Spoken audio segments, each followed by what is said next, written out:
Good morning, everyone. Glad to be here this morning. My name is Matthew Lukens. I'm the chaplain at Canterbury House, which is our campus ministry of this diocese at the University of Michigan in Ann Arbor. So happy to be here this morning. Normally I do ex-temp, but so campus ministry, the university, classes started August 29th this year. August 28th, my appendix saw fit to try and kill me, so I ended up in the ER for an appendectomy. Point being, this morning I thought I was good enough to go that I could just do my normal ex-temp thing, but apparently my brain is still sending a few calories to patching holes in my abdomen from the surgery, so we're gonna have some note cards this morning. Be patient with me. There was a moment in the middle of it where it was like my brain just shook the Etch-a-Sketch, and it was mid-sentence. It's just gone. But if that happens, I can just look down. So we're gonna be fine. I think two of our readings this morning, Jeremiah and Luke, are really interesting to put in conversation with each other because they're both dealing with separation and loss and the idea of restoration, but they actually go in very different directions with it that I actually think should only ever be given together. So with the story of the lepers, we're often used to hearing this as a story of gratitude. You know, why did only one of these lepers thank me when 10 were healed? Often why it conveniently shows up in Stewardship Month as well, probably. A thing I always say about that is Jesus still healed all 10 anyway. But there are a couple of details that really draw out more of what's going on here. First is its location. This is specifically, and actually sort of weirdly, located in a land between Galilee and Samaria, somehow on his way to Jerusalem, and that kind of part of the route actually doesn't make sense, which does make it pop a little more that there's a reason it's set here. Because this is a borderland. I mean, Jesus is from Galilee, and that's a place where mostly Jews lived, and Samaria, as we know from stories like the Good Samaritan, not only was an entirely different people group, but one with a long-standing rivalry. Because they were descended from the northern kingdom and had very different practices and so forth. So this borderland that Jesus is walking through is a place where exiles of both would probably have been living. These lepers are people who have been taken out of their communities because of their leprosy. This kind of space they're in between is a hard kind of loss to describe because, you're removed from your home. You are no longer seeing the familiar places you were raised in, your family, your friends, the people you love. It is as if you have died or that they have died, but you know that they are still alive. Like, exile is a very particular kind of loss that if you haven't been in it, I think it's, and I know I haven't, it is hard to replicate what that must feel like, a sort of death without dying. So when Jesus heals these 10 lepers, he's not only giving them health, but home. He's able to send them on their way back to their friends, their family, their home, to be restored, to be a part of the communities that they had to leave. And not just home physically, but also home within themselves. Often leprosy was people assumed it was a punishment for a sin. So there'd also be shame wrapped up in having an affliction like this. So Jesus has also let them be at home in their own bodies again and go home. I actually don't blame the 9 for kind of forgetting to turn around to say thanks, because they're on their way to the temple to be declared clean, to go see people that they haven't seen, possibly in years. We don't know too many details about their lives. We know that this moment in their life, this moment absolutely changed their lives in a way they would have had no reason to have hoped for.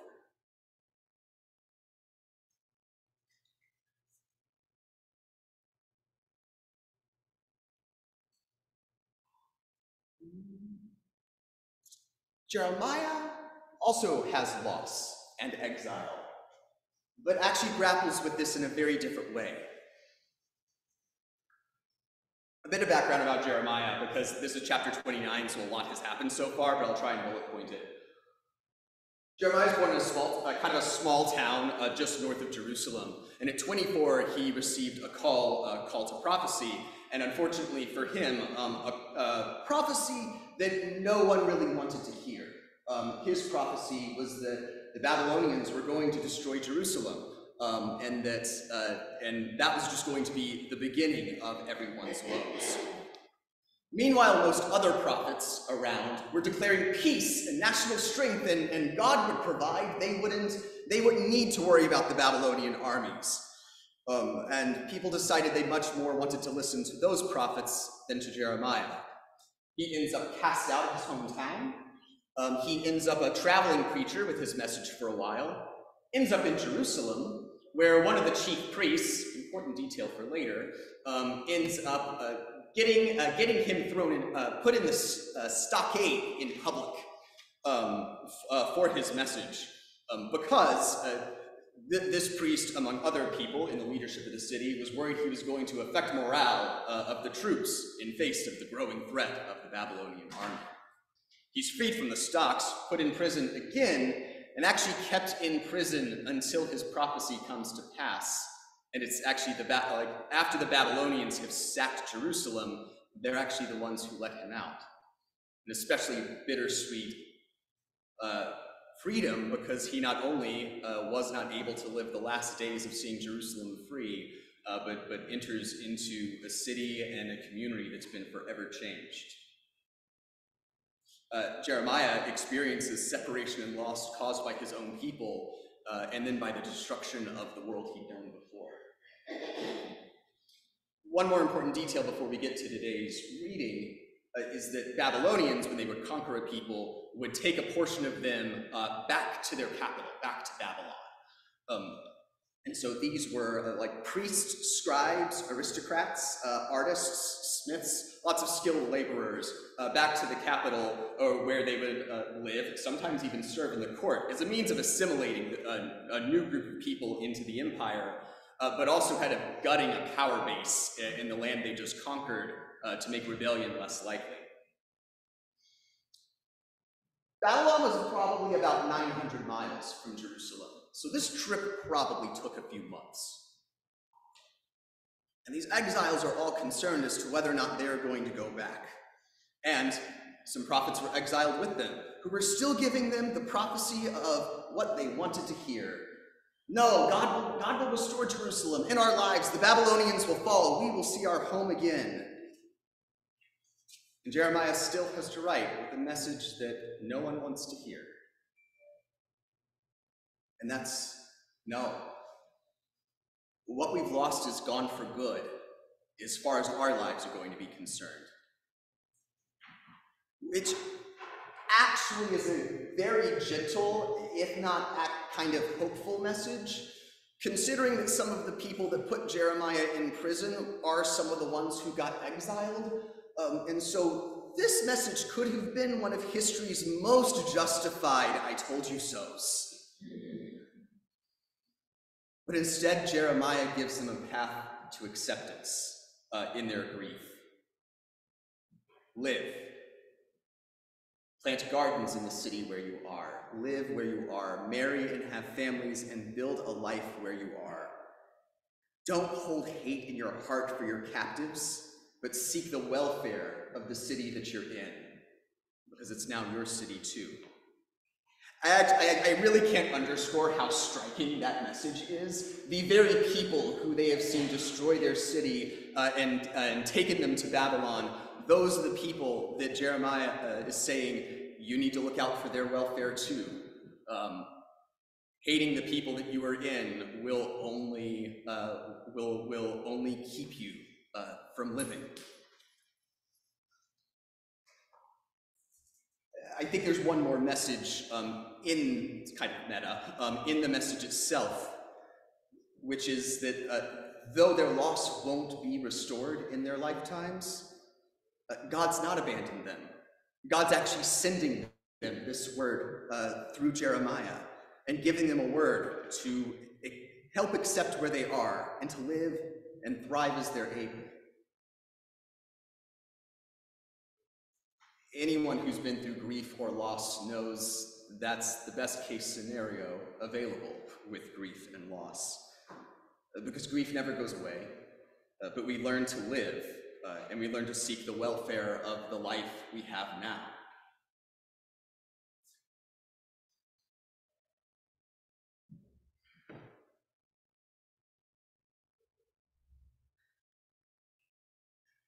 As I mentioned in the beginning, I work at Canterbury House, campus ministry at the university.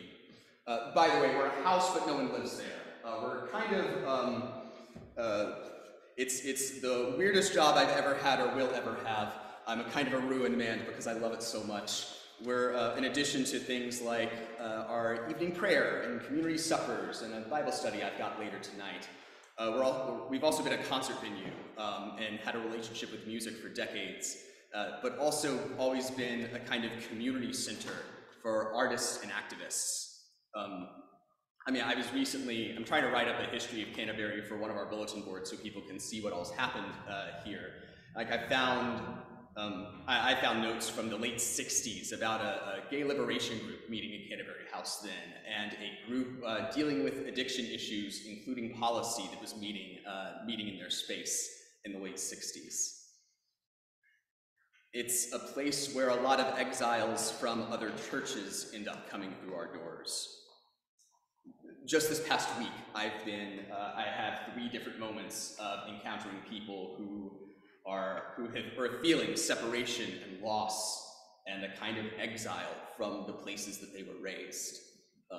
Someone who was telling me that in a hard time in his life, a coworker had suggested he go talk to a Catholic priest, and he tried 3. And all of them said things that were actually so terrible that they're not even the things the church actually teaches about the issue he was dealing with, just because he was gay. Someone else dealing with being raised in a church that was really more, actually is literally classified as a cult, but really dealing with a lot of hurt from that, and still processing what could my relationship be to a lot of what I was raised with, when it's also associated with so much hurt.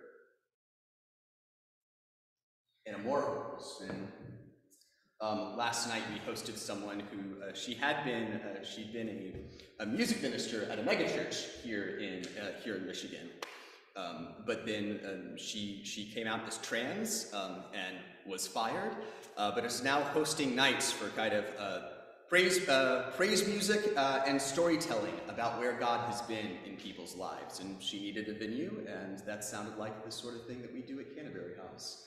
So we just had a gathering last night of a lot of queer folks and allies for a night of praise music, which did take me back to my evangelical days a little bit, and people sharing stories about how God showed up even in the times that they were experiencing separation and loss and hurt.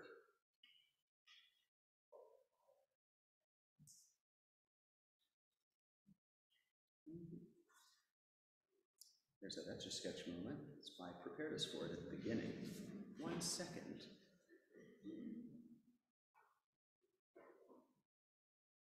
Yeah. Sometimes in my work at Canterbury, we're a place of restoration. We're a place where people realize they might find home again, and it might not be the same. It might not quite be the same home as before, but it's a place that actually can end up being more of a home for them and their faith and their life with God, more than the place that they left. But sometimes, honestly, more often than not, we're a place to grieve loss and separation. There are many people that a conversation with me ends up being, at least for now, what might be more like a last stop in closure, as they grapple with a faith that died or irrevocably changed in the face of other experiences in their life. I think as Christians this morning, we're called to all of this. We're called to give praise to God when we find restoration. We're also called to know that God is with us, even as we try to live with loss that we know will have no restoration. And we're also armed with those experiences, charged to be the word of God, the way Jeremiah was, for others in the face of their loss. Whether that ends up being rejoicing as people may find restoration, or being the word of God, of God's presence, as they deal with the sorts of loss that never restores.